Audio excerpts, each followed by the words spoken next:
Hello, everyone. Welcome to the podcast, Wife's a Bitch podcast. I'm your host, Victoria Arnstein, and I'm very excited to have this guest because he's one of my favorite comedians, and he's a special guy, and I can't wait for you to meet him. He's so funny. He's all around New York as a regular in the Comedy Cellar, and I'd like to welcome Drew Dunn, everybody. Hello. Hey, thanks for having me. Thank Good you to be for here. being here. Yeah, of course. So I have so many questions for you as a husband, as a comedian, as a father. Yeah. There's just so many things that I'd love to just, pick your brain about. You've already been so generous with your time with me. Just the other night, I saw you at the Comedy Cellar at the Olive Tree restaurant, and you were so gracious to sit with me and talk to me and give me some advice about comedy and your experience in comedy. And even, as a husband or a father, I'd like to know a little bit more and expand on that and have everybody else find out what, you have to say, because you're a very successful comedian. You're one of my favorites. And I really appreciate, any advice that anybody gives. Not a lot of people like to give advice. I don't know if it's they don't feel like they're worthy of it, or that they just don't want to give anybody else any type of secrets of what they know. Yeah, and I've never really operated like that, I think. To me, it's always been us comics versus everybody else. It's us versus the crowd. It's That's us what I versus think. the industry. It's, we got to kind of have at least some sort of way of looking out for each other. But there's a lot of animosity in the comedy world, a lot of jealousy, people looking over their shoulders and stuff. But I don't know, for me, if I know something, like, why not tell a comic how it is, or here's at least what worked for me, or here I tried that, it sucked, or whatever it is. This gig's great, this gig's bad, this person's awesome. Like that's all information we should be sharing with each other. You feel also like there's room for everybody. Yeah, definitely. I think now more than ever. I mean, before, when it was like the industry were the gatekeepers and there's a limited number of time slots on TV, a limited number of specials that get shot every year that people will actually see, and a way to distribute them, like. But now, you can get an audience doing anything. We could both have 1 million followers and none of them are the same people, and there's more people buying comedy tickets now than in the history of the planet, Because of the exposure and stuff. Yeah, and just podcasts, and it just reaches more people. There's this kind of shared collective audience that a lot of people go to see multiple people. Like, I don't know if comedy had that as much, where these kind of like teams and groups, which, has its good and bad. It can be kind of cliquey and things like that, but you can also build your own, and it shows that it's possible and accessible if you just kind of make great stuff and show it to people. Right. So your thing is also, I'd like to tell everybody what I know you for also is you're a very original writer.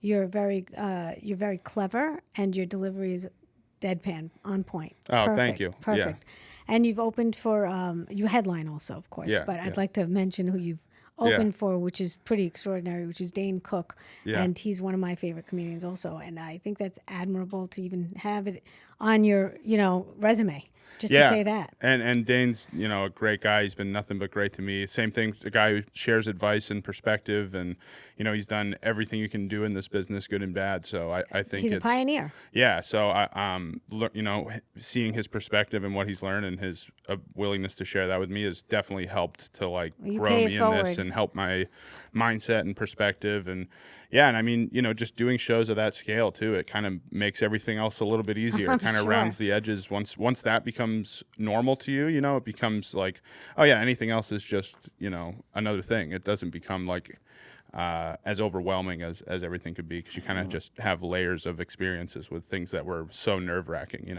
Right.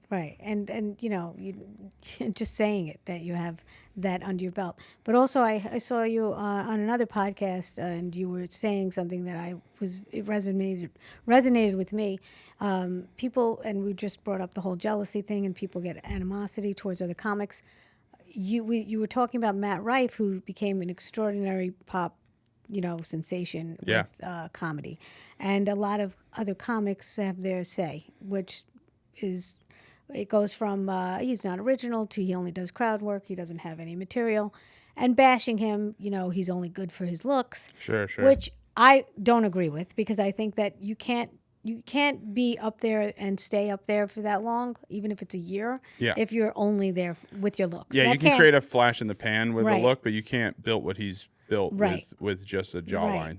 Like it takes him doing what he's been doing. I mean, he's been putting out stuff that his crowd loves, and I mean, I don't remember exactly what I said on the podcast, but my thoughts on all that stuff is like, this idea that this guy is like bad for comedy, or he's ruining it, he's a crowd work guy, he's gonna make it so everyone wants it's like, what are you talking about? Like, he's making people watch stand-up comedy that probably never would have watched stand-up comedy otherwise. He's creating new fans of the thing that you love to do. Right. They may be fans of him for the rest of their life, they might not, but they're also probably going to watch some other comedians. And that might also be you know. It'd be like a baseball player being mad that more people like baseball, you know what I mean? How did it Taylor doesn't make Swift any sense. just now got all the teeny boppers watching football? Yeah, but people are so like focused on what's happening to them right now that they can't kind of see past that veil of like, you know, things change. People's interests change. Like, there's nobody who's been famous forever besides Kevin Hart. You know what I mean? That's like been able to like really maintain it for a really long period of time. These things kind of keep folding over, and because of that, there's a chance for you to kind of have that moment and bust through if you position yourself to do that. There's a lot of genres. There's a lot of layers. There's a lot of you never know where it's going to take you. There's comics that are going to, you know, television or movies or become directors later on. And then there's comics that just want to stay in stand-up. To me, my favorite medium is stand-up. I love that platform the most. Yeah. But I'm getting sketches now. I didn't know I was going to go take my acting background and put it towards comedy right now, which is my sketch comedy is doing pretty well, which if that gets the people into the seats, I'm happy with that. For sure. But I'm also happy just with my sketch comedy right now. I'm having fun. No, that's great. And I don't think you have to overthink all that stuff. Right. I think that's the kind of beauty of comedy is you can try a lot of different things, decide what you like to do, and then pursue those things. See what sticks. If you want to be a writer and that's what you love to do, then go be a writer. If you want to do voiceover, you want to just be a stand-up, you don't know until you try it. Sometimes you don't know it. Yeah, no, and that's what for me. It's like a happy accident. Yeah, exactly, and you try so many different things. That's what I was doing. Like, try a podcast, try a sketch show, try doing whatever it is. You know, like if you have the idea, why not? That's the beauty of it today. Is like, and then if it works and you're happy with it, great, keep doing it. And if not, you're like, all right, it worked, but I hate that. Do something else. Right. You know, like everything's a lab. Everything's a lab to me. And it's all just temporary. It all just you can keep doing whatever the fuck you want. Right. Yeah. So you, how did you get started, and when did you get started? And did you always know you wanted to be a comic? Or? Yeah, I mean, I loved comedy since I was a kid. So I was first introduced to it when I was born in Boston, then we lived outside Seattle. I don't know what's in the water there, but you all come out amazingly funny. Yeah, I mean, a part of it I think is my family dynamic. Is like, I mean, I'm one of 7 kids, 6 boys, 1 girl, but it was mostly 5 boys for me growing up. The other 2 are much younger. I'm one of 5. Kids. Yeah. Yeah, so it was a lot of ball busting, a lot of one-upping each other, and that kind of dynamic all the time. And I was born out in Boston. We moved to Seattle like late 90s, early 2000s for a few years. My dad got a job at Microsoft in those days and moved the whole family out there. Things kind of changed at the companies. So, how old were you in that move? I was maybe 7 or something like that. That's pivotal age. Yeah, I left there. I was there from like 7 to when I was like 12 or something like that. Pretty formative. Maybe 6. Yeah, I don't know. Either way, when we went back out, we moved back to New Hampshire. Okay. And we drove across the country. So this was, no podcast back then. This was 2004 that we did that drive, that summer of 2004. And my dad just had bought all these like Comedy Central albums and a bunch of random comedians albums, Brian Regan, Jim Gaffigan, Dane Cook, and all these, guys that I was getting first introduced to. And it just made me. That you opened for him after. I know. And it just made me love stand-up. Like that made me like fall in love with this. And then when there was new specials, I was always keeping up with the guys that I liked and trying to find new people. And but it was always in my head to like try it because I was always funny. I always thought I could do something like that. Like your friends tell you're funny? Yeah, like when I'd hang out with my buddies, I'd always be doing voices and joking around, especially with my brothers and stuff. Great voices, great impersonations. Oh, thank you so much, honestly. I almost did that, but then I saw you did it, and also Rory Scoble did it. I was like, I almost did a whole different accent and then trick the. Yeah. But I didn't do it. Yeah, it's one of those things now that I'm like, I don't even want to do it anymore. But no, it's but fun you did it, and it was fun. Yeah, exactly. It's fun to. It's fun to fool. Get you. The fun was fooling somebody who's actually from England in the crowd. That was like, okay, now I feel like I'm. Well, that's probably why I didn't do it because I was like, they're going to ask me what part of of England because there's so many different accents and dialects, totally. You know? Yeah, I had to look at a map. Oh, you did. I'm like, am I doing Cockney? And I just said I'm from the wrong area. Yeah, right. I have no idea. That's why I had them. You have to do research as a comedian. I really believe. Yeah, I mean, first it depends on what you want to talk about. Nonsense comics don't have to, or one-liners, I guess. But yeah, I mean, if you want to talk about what's going on, or at least least the world I made a should know. biblical reference once, and it was like about Adam and Eve, and I'm like, oh no, that's not exactly what happened. Yeah. But then who Yeah, knows if if you it mess really up a happened Bible anyway? story, they'll be yeah. They're gonna look you up. Yeah, they're gonna be like, yeah. but yeah, that got me like interested in comedy, and then I always thought like I'll try it in college or whatever. But I was also focused on baseball. I thought I was gonna be able really? to play baseball at the next level. So wow. ended up getting hurt my senior year of college, and then and then really a few years before that, I had realized that it probably wasn't happening, but I was still kind of chasing that dream. You know, it was kind of hard to turn that off. But it was like that injury was kind of the final straw. It was like, do you redshirt a year, pay for another year of college with a degree I already knew I didn't want to use, to hopefully be healthy and good enough to beat the freshman coming in? Like, yeah, it was like it was time to call it. So. And then comedy was your and then backup? I started doing comedy like 2 weeks later. This lucrative career. Well, I just am happy pursuing something bigger than myself, I guess. I don't find peace in security. You know, wow. like if I know how much my paycheck's going to be every week and I know what time I'm going to be home from work every day, I will jump out of the window of the office building. That's probably in why like my husband is a very big risk taker. Yeah, big risk taker. Yeah, I just don't. My brain doesn't have any joy in that security. I mean, I'd as rather a wife, roll the I'd dice. like it, but you know. Yeah, sure. You know, I'm sure your wife has her say. Yeah. I mean, that's part of the deal, but that's what's made this work is her being just like relentlessly supportive of it. You that's know, like, great. Yeah, because without that, I don't know. You know, I see a lot. I lost a lot of friends in comedy from a relationship that kind of dragged them away, or jealousy, or why are you going out again? Do you really need to go? Touring. It's like, yeah, no, I totally need to go. I am touring, and now especially with the kid, it's a whole nother dynamic. But for me, it's just finding that balance. Were not you a comic when you met her? No. I was we met senior year of high school. Right, so yeah, I was a baseball player. Yeah. Which is a crazier dream. So this is actually kind of reasonable. I almost think that's kind of better in a way. Yeah. Like my husband also didn't know me as a comic. Yeah. He suggested it. He didn't know I wanted to do it when I was single. But then he's like, hey, you know, you'd be really good at stand-up. I'm like, really? Yeah. And I took a class, and I didn't learn anything from the class. Yeah, but sure. But you probably met some people and stuff. Yeah, it got me in the door. And, you know, I had a theater background. So that was my last, you know, I didn't have any fear of the stage. I still don't. I just see, I was the opposite. I had total fear of the really? stage. It was my first open mic was the first time I was ever on stage for anything. No karaoke, nothing like that. That's like tough. I had tried out for a. How old are you? I'm 33. No, when I started, I was 21. Yeah. I was interested in theater. Like I did like a couple classes when I was super young, like maybe when I was like 10 or 11, and did like, you know, a play or whatever at the end of the set of classes, and then. Was it a dare? Like what? I was interested in that stuff. Like because I wanted to be funny and I wanted to improvise and I would do characters around the house and stuff. Like I sent an audition tape into All That, which was the SNL of little kids. If you don't know what that is, on Nickelodeon's SNL. Okay. That's where Kenan Thompson started. So like he started on that and then went to. So that guy's been doing SNL like since he was 10, which is crazy. Right. So you could totally pull off sketch comedy. That's probably something you'd be. Yeah, really good I at. mean I'm interested in sketch comedy, but not in the process of producing it and making it. You know what I mean? You like just wanna show up. I would show up and act and stuff, act but I wouldn't want to like. It's too much that with out my there? schedule It's to very organize and it's just Right. So and I've done it a few times with stuff, and it just consumes everything else. Does. That I'm The like I haven't editing written a and joke the- in a week, and Right. I'd rather just for me now. Like if I have an idea, I want to try to find a way to do it on stage. I have access to the best stage time in the world, essentially, in abundance. So if I'm not using that to write new material and work on stuff and try and make, you know, you can act out your whole set. Yeah, exactly. If it can be a sketch, I can find a way to make it a stage joke. That's how that's I what originally I write as. my jokes as a sketch comedy. Yeah. It's not on purpose. That's just how my brain works. No, a lot of that happened for me too when I was writing sketches, especially when I was like first quit my day job and I was just trying a million different things. I was like, oh yeah, I would just turn this sketch. I was like, I can just open with that. Yeah. Yeah, but then you got to have like that's why when they give you only 5 minutes, you know, like if you have a 5-minute set, you're like, that's just squeezing that one little. But I'm like, if I can take joke. this 5-minute sketch and just take the 3 punchlines that it took me 5 minutes to get to and turn that into 60 seconds, like that's the goal. You know, it's a different. Yeah, it's if you take that and just.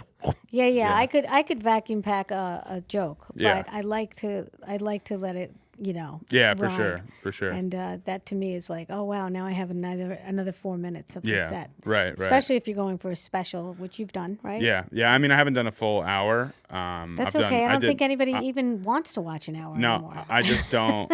Honestly, I just don't think that's the model at all not. right now. I I think the with model is write stuff that people want to watch right now, and then have an act that's fresh on the road. Everyone's attention span is literally 30 seconds. Well, I don't necessarily agree with that. I think people will watch long stuff. Like our specials still get millions of views on YouTube. Like They get the views, but aren't you looking at your phone in the middle of it? I am. Yeah, I mean, some people are, but they're still consuming that. But what it is the clips get people to be fans of you and know of you, and then you have to make people want to watch that much of you, and make it so there's enough people that want to watch it for it to be lucrative of the insane production costs that it takes to like make something of high quality. Like if you want to make something of high quality, you're looking at least 5 figures to make something that looks good, sounds good, and is made. Like if you're not gonna make that money on the back end, then it should be an ad. And is that the optimal way to do an ad for yourself? Is bunching all that stuff up and putting it out all at once, or should you be writing and churning and always having something new to say?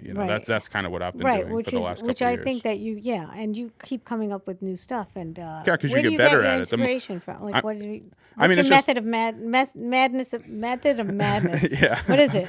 I mean, it's all just everywhere, I guess. I mean, a lot of it's just... You ever thought you just write it down? A little, yeah, like a thing on the subway or just whatever, or just walking around the house or hanging with the kid or whatever it is, and it just puts a little light bulb in the head. I jot down a note.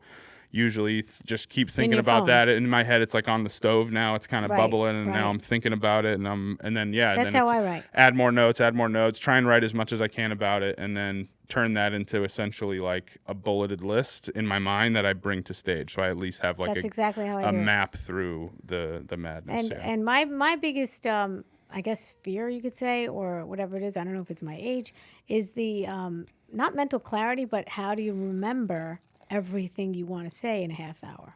I think that's the hardest part for me. Yeah, it's a muscle thing too. Like the more you do it, the more you do it, and the more material you have, and the more often you're doing those longer sets. How did I forget that joke after I get off the stage? Yeah. How did I forget that tag? Yeah. How did I forget that? But then the more you do that, the more you won't. You know what I mean? That's true too. Like that's I'll never do that again. Yeah, right. Like, and then next show you'll make sure you hit that mark, and then because of that you forgot the other thing, and you're like, "Fuck! Now I gotta plug 2 holes," and then all of a sudden you're finishing your set with 9 fingers in the wall, and it's water still coming in. But yeah, that's the.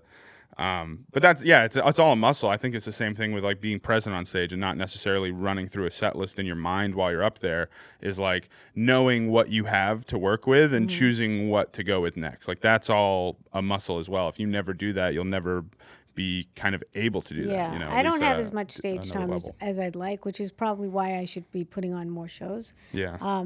Now I'm starting to get a feel with putting it out there, just saying, hey, what town are you in? On my Instagram. Yeah. And on my stories, and people are like, oh, I'm in Nashville, or I'm in Boston, or please come here. And I'm like, okay, well, could you help me fill up a room? Yeah, I don't know if 2 people are enough to say that. We got to do an email list for sure. And then you get those people's stuff. And then when you do have that show and you hope to just keep collecting, people that want to come and see you. You have an agent?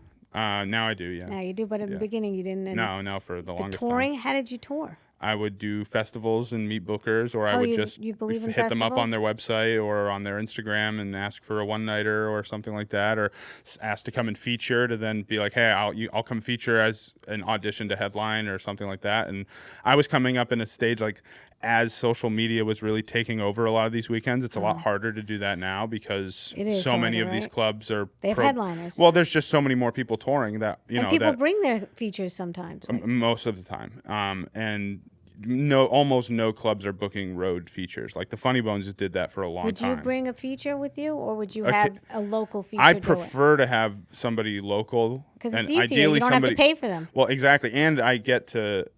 know somebody local that I like, so that I don't, because I'm not making enough on the road to like make sure everyone's flight and travel and hotels paid for. So like if I invite someone on an actual road trip, they're probably going to lose money or break even, and I won't have enough to like pay them extra. So yeah, it's like I'd rather know people in certain areas that are great, and then I'll never get to do that if I don't work with random people on the road. If I bring the same guy every weekend, I'll never meet other comics, which is half the fun of doing this. It's half the fun. Yeah, I agree. So you're saying you hang out with comics a lot. Yeah, I mean, if I'm on the road, yeah, we usually end the night hanging out, talking shit. And your wife, does she even know any comics that you ever bring them home to see Yeah, the wife yeah. and kid? And Yeah, for all sure. that? Yeah, Yeah, I've had comics stay at my house up in New Hampshire over the years, and a few in the place in New York. Like, so that's yeah. your preference right now, because that's what you know. That's your wheelhouse. That's what you like to hang around. Other comics. Yeah, for sure. I mean, I have a group of friends that I've had my whole life that are not comedians that I think is really important for me just to keep you grounded. Yeah, well, just remember what normal fucking life is like, because you can get lost in this. You know, you forget kind of the things that people are thinking and talking about. And your wife's okay with all this? Yeah, of course. Yeah. My wife's. Yeah, she's great. I mean, she's relentlessly supportive. But like I said, I have balance. You know, like I try and make sure I spend enough time with her and the kid and stuff like that. Like I won't burn myself out on both ends. I've had moments where I do that, and I'm like, fuck, I gotta take a month off. Yeah, or something, you want to take a month off. You know, yeah, what I mean? exactly. It's not like she's nagging you, but also not at all. Never. Before the kid, did she come to comedy shows with you? Yeah, for sure. She would come to. I mean, she would come to all my baseball games. She got hit with a foul ball once. Oh my God. Yeah, she would come to all the fucking What shitty a open girl. mics. She would come with me to work the door at Dick Doherty's. My husband doesn't she was do a any trooper. of that. Yeah. Yeah, but we were 21, 22. Right. We were fresh in a relationship. We just got married too. So I got married when I was 23. My husband was 22. Yeah. Yeah. So yeah, but he's younger than I am. Yeah. Well, yeah. It was 6.5 years younger than I am. Yeah. So. Yeah. But yeah, no, it's good to grow together. You know what I mean? Because that way you don't have this whole like, oh, I have to explain everything to you now. Yeah, you know me. Totally. You know me. Like, yeah, I mean, we grew up together. Like that. We met yeah. when we were 17. You wow. know? Like yeah.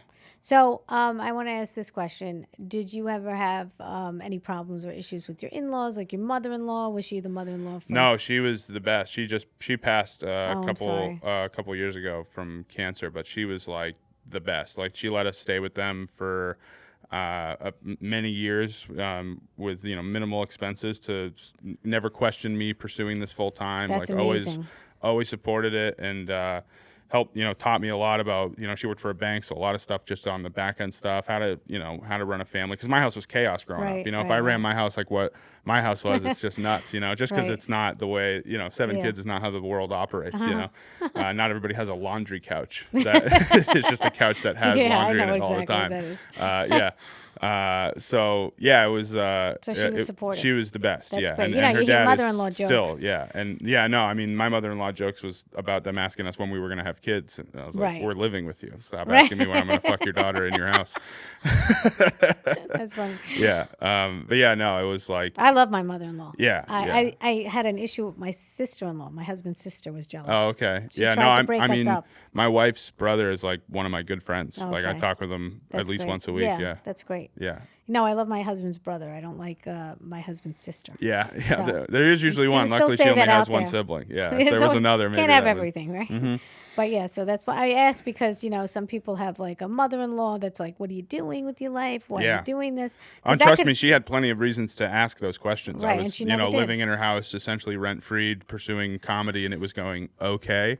She let me quit my day. You're so talented. I feel like you took off right away. Yeah, I mean, but it was to the point where I was working a day job. So I was working as an admission counselor at Southern New Hampshire University. It was like a desk fucking cubicle farm job of taking phone calls all day and doing interviews. For people like us. You get accepted if you financial aid comes through. You know what I mean? It's like it was just phone calls all day, which was good. I got used to talking to people and interviewing people and figuring out what people like and that kind of shit. But I quit that job because I was at this crossroads of like, I just started doing some road stuff from people that I met at festivals, and I was out of time off at this job. So it was like, do I say no to this road work to work, or do I just say, fuck it? My wife was working at like some distribution company at the time, but she was marketing. So that's what her world was. Yeah. So now you're okay to pay the bills, like with your comedy. Yeah. Now. Yeah. Yeah. And at that time it was like break even, essentially, with like student loans and all the other expenses that we had. And if I had a bad month, I would drive for Lyft or something like that and like fill in the extra cash kind of thing until. But that's how you know you're a good comic, and that's how you know you're going on. You really want to do it. That you really love comedy. It's as if everything else is just, I'll do whatever it takes. Yeah, well, I just don't want to. I always try to avoid the what ifs, So if there's ever a thing like that's why what brought me to move to New York, if I would have stayed up in New England my whole career, I always thought, man, what if I would move to New York? Why not try it? You only get one shot at this whole thing. That's so great. Like, I mean, I give it a think whack. I think the award also goes to your wife as far as being supportive and everything. Oh yeah, like that. without her, I wouldn't be where I'm at. For real, like that stability of in the chaos of all this, all the ups and downs, the emotions, the bullshit. It was like, without her, without having that stability through that whole thing, it would be a nightmare. Right, right. Yeah. Well, I had raised 3 kids, and basically my husband was always working, so it was really on my own. Yeah. So to do the comedy thing and just get a spark and just start falling in love with it, and then I was like, oh, but I have to be home on time. Could you take this spot before me so I Right. can get home Right. to my kids in time? The Yeah. babysitter's leaving, whatever it was. I had to juggle that. So it wasn't really a career for me until a few years ago. Right. My kids are older now. Sure. So now I can pursue it. Yeah, But yeah. before that, it was like a hobby, and I loved it, but I couldn't pursue it the way I wanted to. Yeah, no, I was lucky to be in the position I was when I was. Like, I didn't have any real responsibilities at that time when I was able to go all in. If I had the kid at the time, it would have been a completely different story, Right. I would have had to really try and figure some other things out. But You want a big family? no, You don't? no, You good with no, one? I got that out You of my good with system. one or two? No, we're gonna have 2, maybe Yeah. 3 at Okay. tops. The plan is 2, equal replacement, 2 people out, 2 people in. Right. It doesn't matter about the sex of the baby. Like if it's No, boy, I don't boy, care. girl, I'd like. girl. I mean, I have have a a girl daughter? now. Yeah. I'd like girl, boy, just to have one of each. Yeah. But I don't care either You way. don't care? Yeah, I don't. It's not old England. I don't need to have my name live on. If my name doesn't live, I have 6 brothers. If one of them Right. doesn't do it, it's not all on me. Yeah. Yeah, I don't care. Yeah. I mean, that's kind of the beauty of it. It's like it's just whatever it is. You Yeah. know, like you don't have any control over that. You can't. No, I have know. sex a certain way and be like, yeah, it's gonna be a boy now. Like people do all that shit. I'm like, what are you doing? Just roll the dice, see what happens. So many people have these plans, and then they're like, "Wait a minute, I wanted 6 kids, and then I had 1, and Yeah. it's a lot of work." Yeah. My daughter's saying she wants 6. I'm like, okay, have 1 first. Yeah, sure. Yeah. Yeah, fuck that. Yeah. No. Yeah. And it's just so expensive. Yeah, it's especially now. I mean, my mom was getting by on like the smallest budgets ever, food wise and shit like that. Like she was a wizard with that stuff, and yeah, I mean, it's not like doing that it now, anymore. it's Yeah, totally different it's now. very different. There's no dollar menu now, Like, Right. Now it's there's no up to baseline get $1.50 by. at least? Yeah, you guys can Even the split a cheese. Costco Yeah, changed. yeah, exactly. No, the Costco's still $1.50. Oh, is it? Yeah. Oh, okay. Yeah, they're not going to change that. They'll burn the building to the ground. People Wanted would to see if riot. there was something that I wanted to ask. Wondering if there was were you a good student as a kid? Were you a clown? Like, I'm sure that's... No, I was a good student. I was an AB student. Honestly, I never even had a C on like a report card or okay. anything like that. Yeah, I was, but I didn't like try in school. It just kind of, I had a good memory, and so I would just kind of That helps be with able to comedy too, regurgitate yeah. shit. But I never read a book for English class once. You never read a book? Not for English class. Oh, really? Like they'd be like, go read, whatever Mockingjay or whatever the fucking dumb shit Yeah, they tell you to yeah, read, yeah. and I would just figure out Now a way they have to, it on books. I mean, audio. yeah, which Now you just listen to it. I listen to That's what books I all do. the time That's now, what but I do. I have a just book.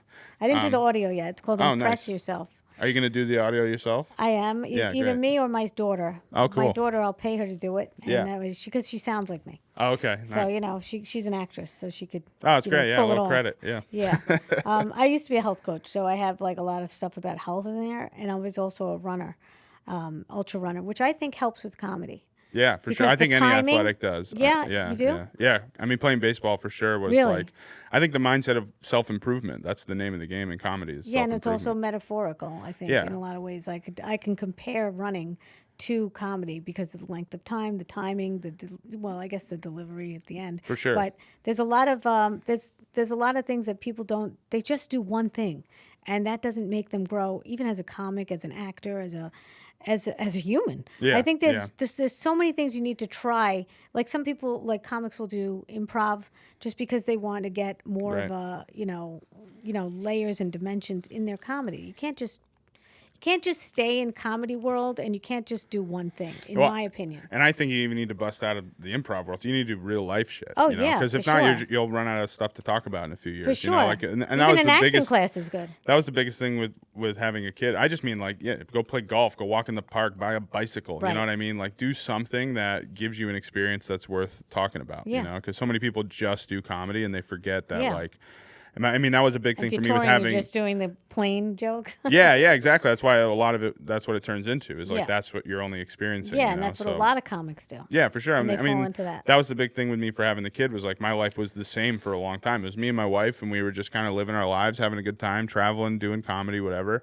And then having the kid was like big change in my day to day and Yeah. everything. So it's like that's And you see through their eyes and stuff like that. yeah, and it changes your perspective on the world and a lot of stuff. But it's that kind of like shift that helped me to just have, you know, so much more new perspective and things to talk about. Because at the back end of that, it felt like I kind of talked about everything that I was doing at that Right. point in a lot of different ways, Right. you know. And what about worldly things? Like, would you ever touch on news? And Yeah, I stuff touch like on that? news. I do a little bit of Trump, you know, do a it's big Trump. a little bit of stuff like that, you know. It's not a big deal, but sometimes. you know, well, I think it kind of hurt me in a lot of ways because I had a political stance, and I didn't do it on stage. Sure. I did it online. Yeah. And I even mentioned it online, and people didn't like it. People Yeah. didn't like that I had a view, and they didn't like the view. Sure. They didn't ask me why or Yeah. where I came from for it and why I was doing it. Right. And I think it hurt me in a lot of ways, but it also made me stronger. Sure. Because it made me navigate a new path. Yeah. And I started putting on my own shows, which were better than the shows that I was being, booked on. Right, So right. they stopped booking me and told me. Yeah. We're stopping the booking with you, even though you've been on our show for a year, every 2 weeks, Right. like clockwork. Just because they didn't like your Just because they take or didn't like whatever. my Yeah. take on politics, and I said, well, Yeah, I mean, that's ridiculous. Well, I think that's, you know. I wouldn't even highlight it. I wouldn't Sure. even. I was going to go to the news with it, and but then everybody would go to their show. Yeah, That would right, give them right. advertisement. So I didn't do that. Yeah. But what I did was I made a new pathway for myself. Right. And that made me stronger, not only as a comic, but it made me have more connections. Yeah. I started making more friends in comedy, and I started learning the business. Right, and it It's got a you whole off the business side. Yeah, it got you kind of off the island of the Well, it certain was people that Hawaii, you but would yeah. see. Yeah, fair enough. I was living in Hawaii for 7 years. Yeah, and, yeah. that's where I started in New York and then went right to Hawaii Right. about 6 months into my comedy Okay, start. gotcha. And then it was 3 years I did nothing. Yeah. It's the best 3 years ever. But then I found a comedy group. I'm like, oh, it's not just locals. Yeah. And I do believe that I'm more of a, when I did produce shows, I'm going to go back to that again, but in a different way. I was giving people opportunities to get on a show with a pro. You know what I mean? Right, and they right. couldn't otherwise get on Yeah. a stage like that. And so some people look down on it and they say, oh, you're doing this bringer show where people have to bring their friends and family Right. in exchange for stage time. I'm like, how else would they get on a prime time at a club Right. with pros if they didn't do that exchange? Right. It's just a work exchange. Well, and it's as part far of as I the can see. deal in New York too. I mean, I did shows like that to get in and meet. It's not bookers and ideal, stuff like but it's that. it's a way to get in. But if you are good, like bring your You'll- shows. If you're bad, you'll you'll get accelerate. nothing. You'll feel like it's a scam. But if you are good Right. and you are good enough to be in front of The the cream person, will then rise. it can Right. have a change for you. Yeah, for sure. and I think that the cream rises to the top every time. Yeah, I mean, yeah. Okay, so an example of that is my husband never comes to any of my shows, and he micromanages if I do produce it, and if he's just coming to see it as an audience member, it's kind of like nerve-wracking having him there. He's not a comedy guy; he's a business guy. He's an athlete. He climbed Mount Everest. The guy's insane. Yeah.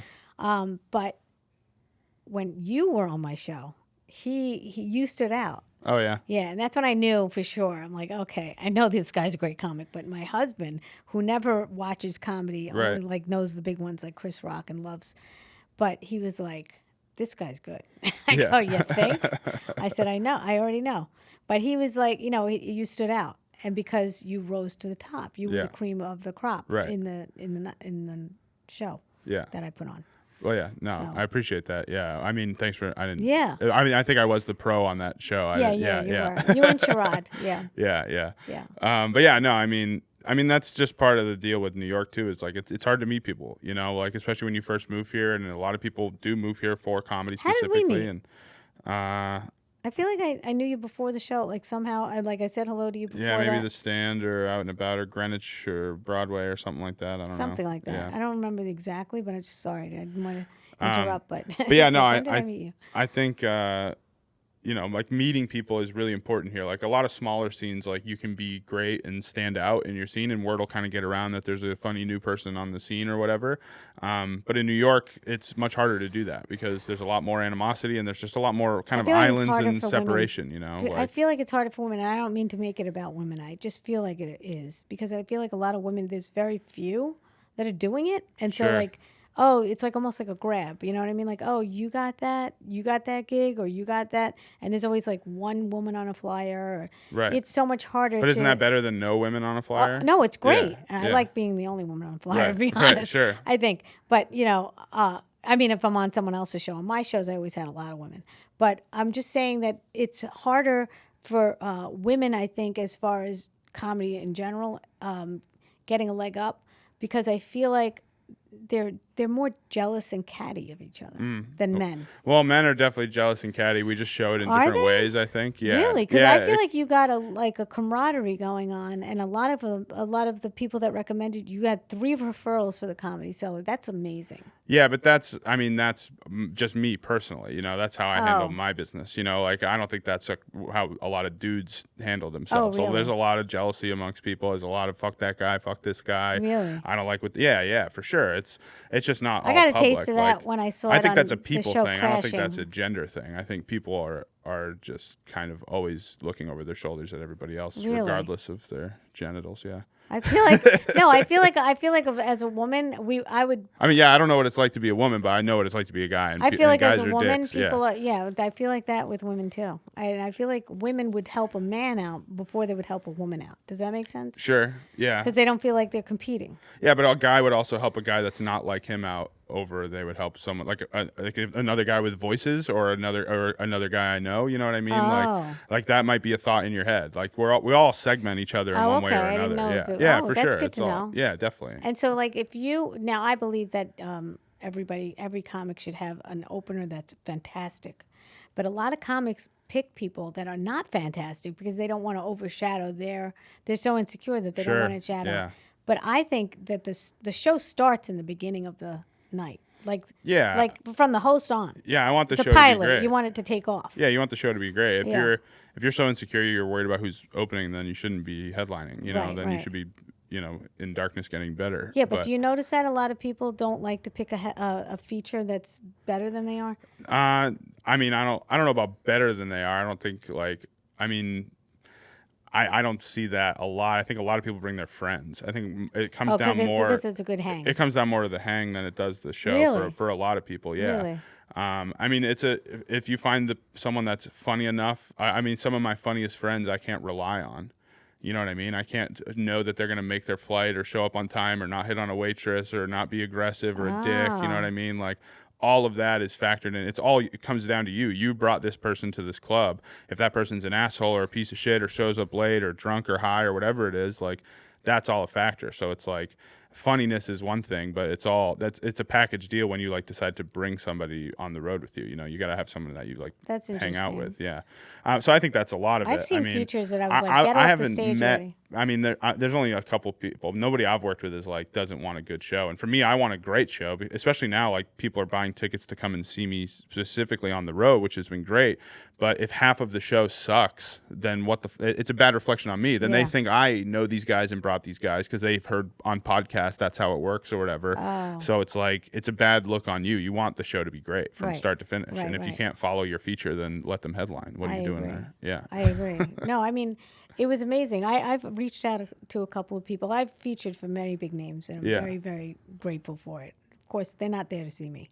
So, you have to work extra hard sometimes. Yeah, but you can win them over, and they will be there to see you when you go back. You can't always. Sure. No, I mean, I can't always. You can. But Why? Not always. Nothing's always. Yeah. No, but I found that there were 2 features that I saw for very big names, and I was like, when do they get off the stage already? Like, they're not doing it for me at all. I don't know if it was because I wasn't even giving them a chance, or they just weren't making me laugh, and I was just waiting for the headliner. Right. And that's what and now I know that as a customer. Yeah, for sure. As an audience member, I'm like, I know you guys are like, oh, why did I rush here? You know, you got into a fight on the way here. I Right, know right. exactly what happened with you guys. You fought on the way here, and I tell them. And I go, and you're like, who is this bitch? Yeah, yeah, You know, yeah. this is what we rush for, and we're not here for you. Right, You right, know? right. So now I have to try to, win you over, and Yeah. hopefully I do. Yeah. But not always. Yeah, but that's just So that's the part of challenge the of fun, being the feature, as far as I feel. But I do love the opportunity, and I've reached out to some, and some have given me a chance, and I was really grateful. Yeah, that's great. It's yeah. also good to have it, like I said, on your resume, to say that you opened for that person. Yeah, I don't yeah, know for what sure. for whatever that's worth.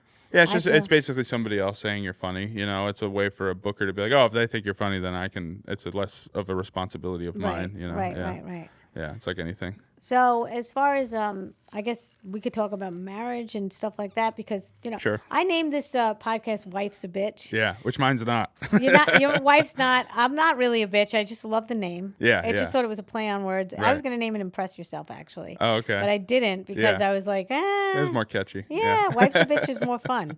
If it brings people in to watch, maybe you'll get But we do have a segment called "Ask a Bitch." Okay. And I got emails in from people and into my website Great. of wifesabitch.com. If you want to write in your relationship questions, you could be getting gold from comedians or people that are just married or even singles that have advice. Yeah. And, we can go over that where we could start looking at some questions that people wrote to me. Cool.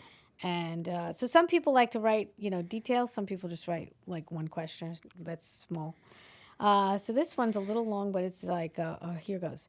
And I don't say names, so don't worry about your name being called out. I won't, it's anonymous. Okay. So what am I doing wrong? My wife of 3 years doesn't know what she wants. All right. First, she said she didn't want to have kids, and I was somewhat okay with that. Now she says she wants kids, but she doesn't want to she doesn't want to have to stay at home. She says with her career being stronger than mine, I would have to stay at home to afford to do this. She's a lawyer and I'm a musician. I'm 46 and she's 44. I love her, so I listen. But it seems she doesn't listen to what I want, which is to make her happy, but also make myself happy. So I don't know where this guy's a musician and she's a lawyer. It sounds like she makes the big bucks. Yeah, I mean, if you're I have to say. working home as a musician, I mean, isn't there some sort of balance you could find where you're working nights and then she's working during the day? Like that's kind of what me and my wife are doing. I work nights. It's a juggle. I'll hang with the kid during the day as much as I can, and then Or at night, late night, or you still up and like you're still unwinding after the. Yeah, I mean, I don't, if he's touring and traveling, that makes it That's- tricky, but yeah. I'm not sure where that's at. And if you're not touring and traveling, you're probably not making more than You're your not lawyer always wife touring, either. right? No, it's like a few weekends a month, like 2-3 weekends a month usually, That's not bad. just for like 2-3 days. And Oh, I'll that's come not back. bad. Yeah. And do you think it would have been different if you didn't have a kid? No, I might do more. I might do like Okay. some longer runs. That's what I used to do before. Was like I'd do a weekend, then like a week somewhere in Vegas or somewhere that does like these week runs, and then go somewhere I else admire kind of thing. people that know how to tour. I don't know how to tour at all, and Yeah. maybe you can help me out with that because I'm like totally lost now that I have the time and everything. Now my husband's like, yeah, do whatever you want, Yeah. which is yeah. great. Yeah, that's great. And my kids are all fully grown. Yeah, for sure. All right, next one. I'm currently single. I was engaged to my ex-fiance for 2 years. We were together for 4 years. Before that, 6 total. Now I'm out there and sad that I can't seem to find anyone who is a good fit for myself. I broke off the marriage because he took too long to set a date. Now I'm starting from scratch. Any suggestions? I'm 43. Wow, Start swiping, pal. Start swiping. Get on those dating apps. I have a whole joke about those dating apps. Yeah, It's get on scary. there. You There's- never there's know what more- you're getting. Yeah, you don't need to go to a coffee shop or feel like a creep in a bar. Just start swiping and meet Really? people in your living room. You would do that if you were single today? What else would you do? I mean, I'm a comic. I'm out and about, so it's a Right, bit right, different. right, But right. yeah, if I was just working a regular job, what else? Yeah, it's how you meet people. At least start talking and figure it out. Really? Yeah, I mean, I hope to never have to do You'll that. never but yeah. have to do that. Yeah. You kiss No, your it wife, sucks. It's a kiss tough give your situation to be wife in, an but- extra hug when you get home. Yeah, no, for sure. But yeah, that's. I always tell my I have husband, you know buddies how that lucky you are, honey, that you don't Yeah. have to get out there and do that stupid dating thing? Because we did break up in the marriage Okay. for a little bit, Yeah. but he wasn't interested in dating anybody at all, and Yeah. I was. And Okay. I was, because I wanted to get my ego back. Sure. And it worked for me, but then he had to win me back. And he had to date me all over again. I told him, you're not getting me back until you date me. So here's the next one. I'm divorced. I'm a divorced man, 39, with a teenage boy. I'm putting myself out there on all the dating apps, but nothing seems to be working out with the ladies. The ladies. I am not picky. I just want one who isn't so strong, set in her ways. It's almost as if these women today are like men. I'm willing to provide. Are you on the right app? Yeah. I'm willing to provide fully as I make a good living, but these women in dating, no matter how I make it in my bio, it's in my settings, seems to be popping up like actual men.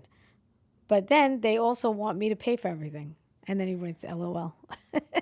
Maybe try a guy, just you never know. just Maybe float that's in a and new out thing.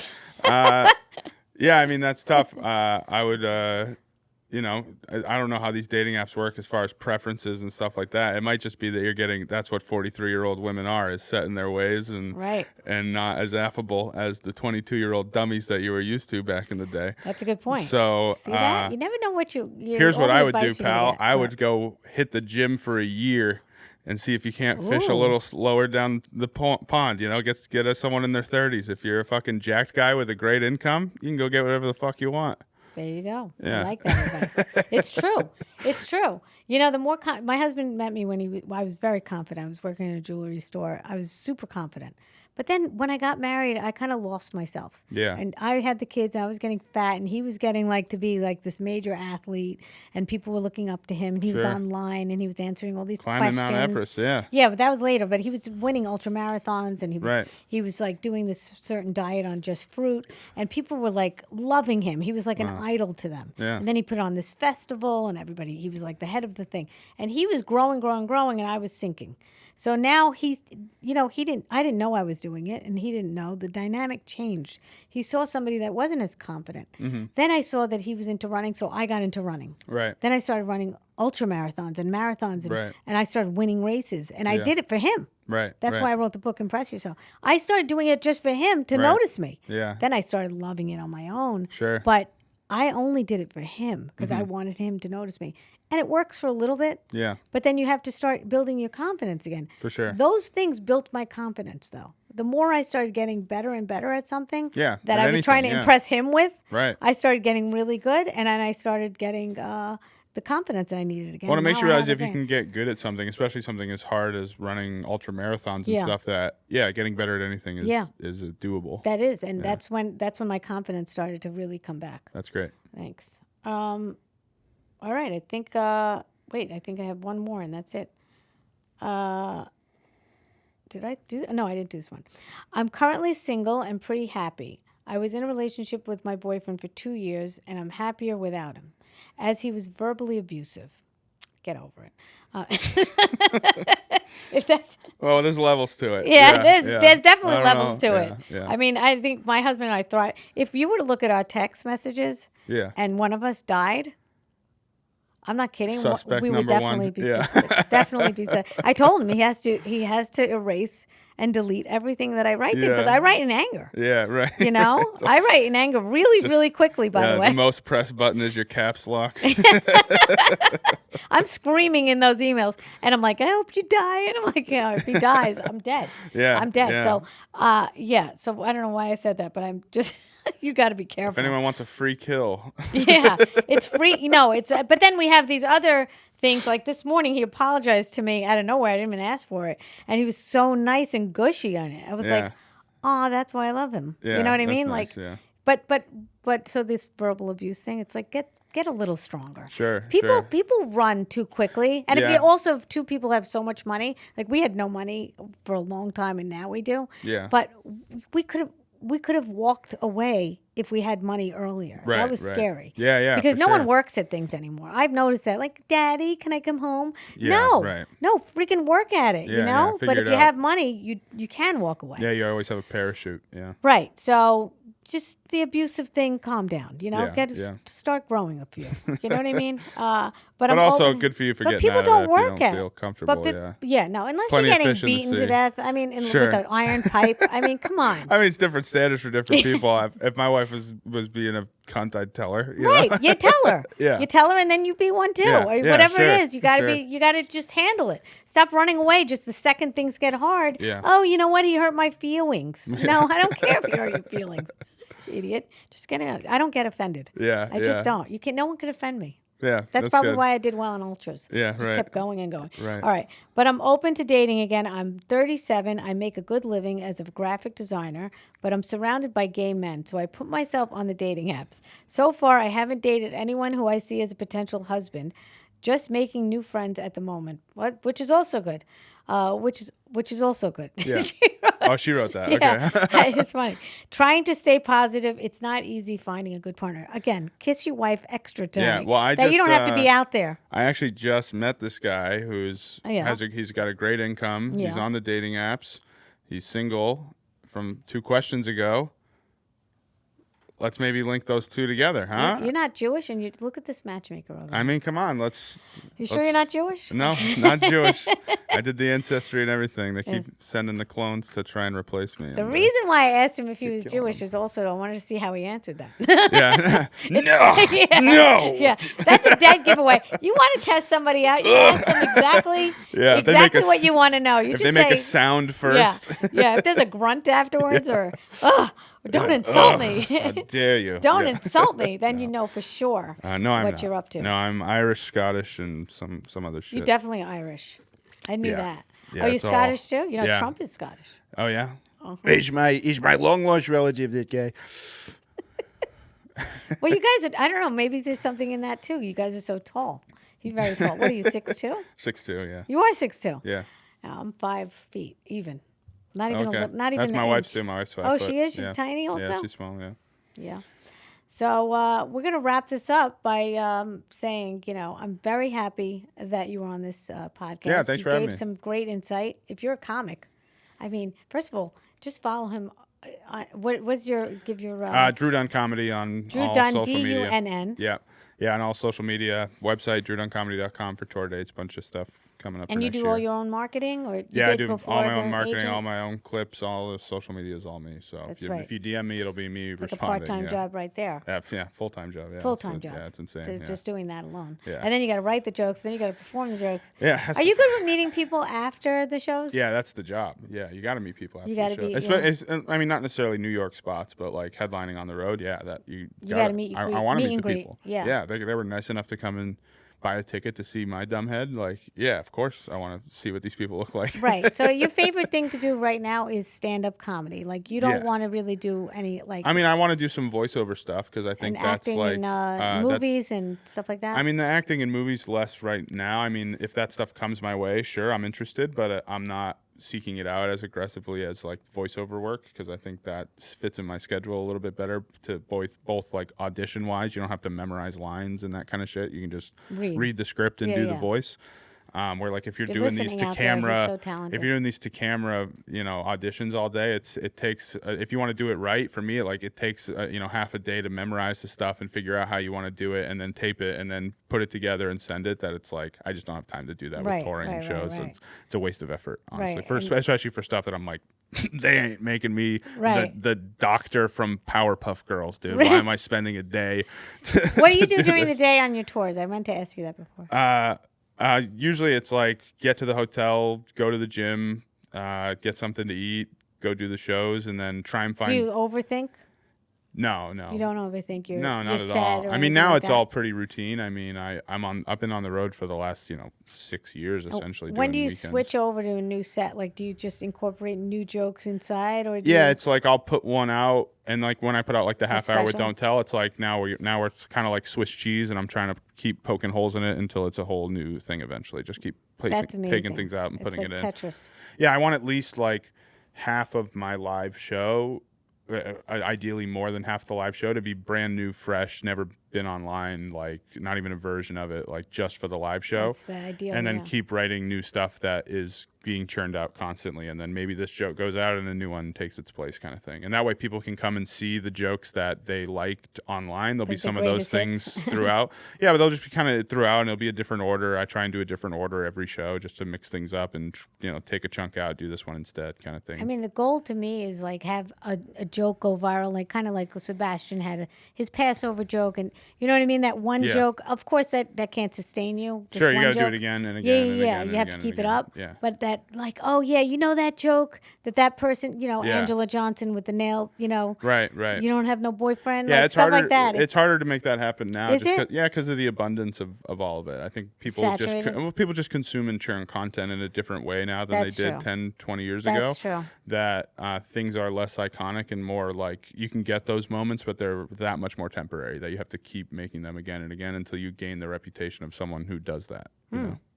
Well, you heard it here, and he's a pro. And if you're into comedy, even if you're not into comedy, Drew Dunn, thank you for being here. And again, where's your next show? Where's your next tour? Next shows, it's all on my website. I think I have shows in Miami and out on Long Island at Governor's, at the Brokerage in Belmore, a few other ones coming up.